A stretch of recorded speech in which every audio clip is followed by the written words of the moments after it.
Igbo mụrụ nze m ọzọ, anyị abịakwa ọzọ n'ịkọwapụtakwa ihe gbasara Igbo, asụsụ Igbo, omenala Igbo, ọdịmma Igbo. Ihe m ga-ekwu kịta metụtara m. Nke ikpeazụ, ana m akọwara unu maka erimeri ndị Igbo. Ihe nye na ya na-abụghị ehika, ihe nye na erimeri ndị Igbo yi, ihe nye na ya na-abụghị ehika. Unu nene ụdị nri anyị na-eri tata, unu afụ na ihe anyị na-eri bụ erimeri na-akpụdebe mmadụ n'iyi ọsịsọ. Ekwuru m ikpeazụ ihe imirikiti ezinụlọ na-eri kịta bụ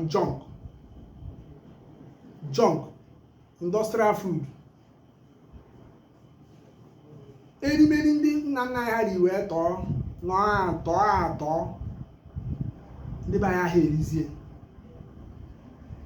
Agwa ọjị na akwụkwọ nri erie ụkpaka, ete ofe be anyị tee ya ọfụma.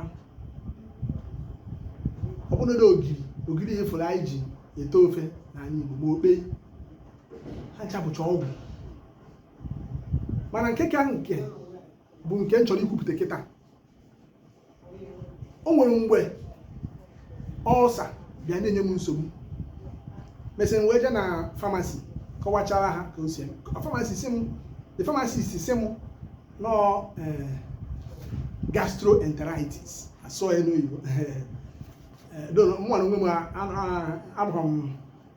agụ m medical related course, so ihe o kwuru agbagha m ọgharị.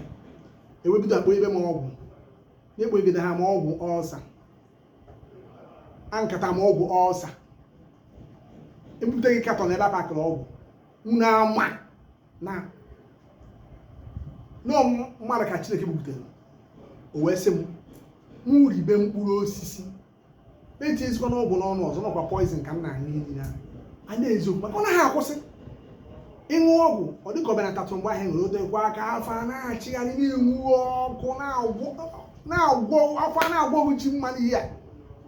Mgbe bidobere mkpụrụ osisi, ụmụnne m ịgwa n'eziokwu, ihe a bụ mgbe ahụ magoro ihe m ji na-eripụ mkpụrụ osisi. Ọ sị m ripụ mkpụrụ osisi ụda, kama mụ na-asọ mkpụrụ osisi dịkarị more of us dị like dịka pineapple, orange, ihe ahụ dị acidic. Mụfụ banana ma ọ lachapụ ya ụda, mụfụ ube oyibo ma ọ lachapụ ya ụda, mụfụ karafia, karọtụ, lotusu, kukumba, ụmụ mkpụrụ osisi a niile ma vegetable fruits a, fruits na related ha niile mụ ripụ ya ụda. Onye ọbụla nwere ego mụ na-eri ọkwa kwa ụbọchị, ọgbakwa ihe te hapụ echi.